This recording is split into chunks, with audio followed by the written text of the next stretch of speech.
Hi guys, so that's week 1 of season 5 of Mamemeister's High Score Kerfuffle done. And the last game was a bit of an under the radar choice. That was Puzzle Loop, released by Mitchell Corporation in 1998. Given we mostly play 80s and sometimes early 90s games, this wasn't well known to many people. For me though, it was a great find. I love a puzzle game, and I really enjoyed the game dynamic of this one. What you realise after playing this for a bit is that the level you get to doesn't really matter. The key is getting as long a chain as possible. If you can get to close to a chain of 20, then you can hit around 100,000 with that combo alone. To increase the combo length, you can continue to fire, setting off additional chains which add to the first. This really adds to the challenge, and accuracy of shooting becomes a big factor. The downside of this is that progress in the later stages becomes somewhat irrelevant, as linking long chains becomes very difficult, and with many different colours of balls appearing and them moving very quickly. If you don't hit a long chain in the first 15 levels, then you may as well restart. Crafting the screen to set up a long chain certainly is enjoyable, and is very satisfying when it all comes together. Although I, and a few others enjoyed this, puzzle games are always a bit of a Marmite choice, and we had a few people not play this week, who I'm sure will return. So let's take a look at how everyone's done. We had 15 people playing this week, which is a little lower than usual. We didn't hear from last season's winner Andrew, Charlie Farr, the older gamer Steve, Craig, or 10 Shearers, none of which are puzzle game fans. Pingy also didn't play, as he only wants to use original hardware, and he'd previously sold this one. You'll see I've updated the scoring from the last 4 seasons. We have been using the same scoring as Formula 1, but this only gives points down to 10th, which when over 20 people play is a little unfair. As I mentioned at the end of last season, we now have 100 points for the winner, the top 5 are the same fractions of the winner, and then 6th and below get more than they would have had before. Given we had less than 20 people play this week, everyone gets points. Regarding the scoring, we have 2 new players. Gamers Garden Retro makes his first official entry after playing in the break game last week, and we have a first submission from another one of my Instagram pals, Rob Llewellyn. KMA also made a return after playing Galaxian last season. He's finished in 13th.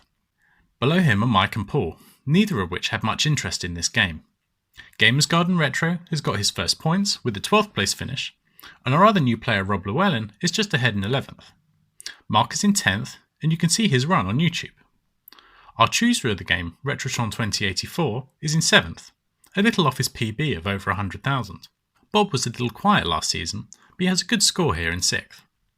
Robert has done well to take 5th, and Retro Arcade Challenge has his best ever finish taking 4th. Our first podium spot goes to Big Juffer, who once again shows his consistency, and for a game that probably didn't really suit him. This week's winner though was always looking like it was going to come from our top 2. Colin was an early leader, pushing towards 100,000. I then managed to get ahead and was the first to do over 100,000. Colin streamed some of his efforts and was able to take the lead after that with a final score of 176,000, and that's his best ever finish in 2nd. But this week, it's me taking the first win of the season, with 195,000, which I'm well pleased with. I really felt like I could get on top of this game, and with some more time could probably push the score on further. Given this is our first game of the season, this also reflects our current leaderboard. I can't see me leading for too long though, unless we get a few more puzzle games. Let's see the first iteration of the score distribution. For when I'm joining, this is a histogram showing different bins of the scores on the x-axis, with the number of people in each bin. The scores are also converted to the log scale, reflecting that they are likely log normally distributed. We can see Paul and Mike on the left, neither of which put much time in. We then have a big grouping of 3 bins containing most of this week's players, suggesting the scores were generally pretty tight. Out on the right though, and separated by a whole bin, is Colin and myself. We weren't separated by much, and we were very much the class of the field. And now the first difficulty curve. This plot has the scores on the log scale again, on the x-axis, and then each participant is ordered left to right by score. Steep parts of the curve reflect sections of the game that are quite doable, whereas flatter bits reflect where many people have scored similarly, likely due to some sort of challenge in that section of the game. We can see the steep early section of the curve, showing that getting 50,000 or so is quite doable. The curve then flattens right out, showing that getting beyond 100,000 is quite the challenge. Those that can get past that point can push on, and the curve climbs again, to me and Colin at the top. On to this week's game selection. Retrotron 2084 had his game last week, so I've removed the rest of his games. My games are also doubled in probability after taking this week's win. So let's get things going and see what we get. Here we go. Okay, so we got a game from Mark. So this is Sunset Riders. So yeah, I'm very familiar with this game. Great Konami side-scrolling action game. So yeah, I'll go make a video and be back shortly.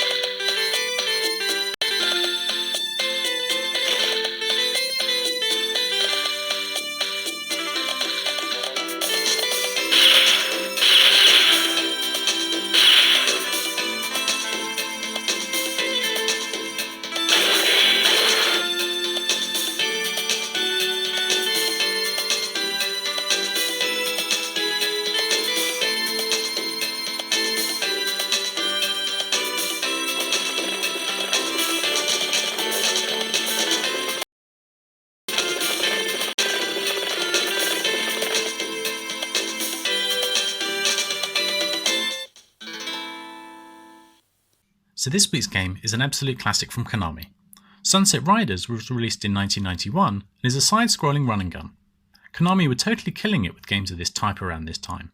We had Aliens in the challenge in the beginning of Season 3, they had games like Ninja Turtles and Simpsons Arcade, and this game builds on the Contra format of 2D shooting action game. The game has a great Wild West setting, and you play as one of 4 bounty hunters, with the aim to hunt down various criminals on each level. There's all sorts of interesting set pieces with this one, so it should be fun.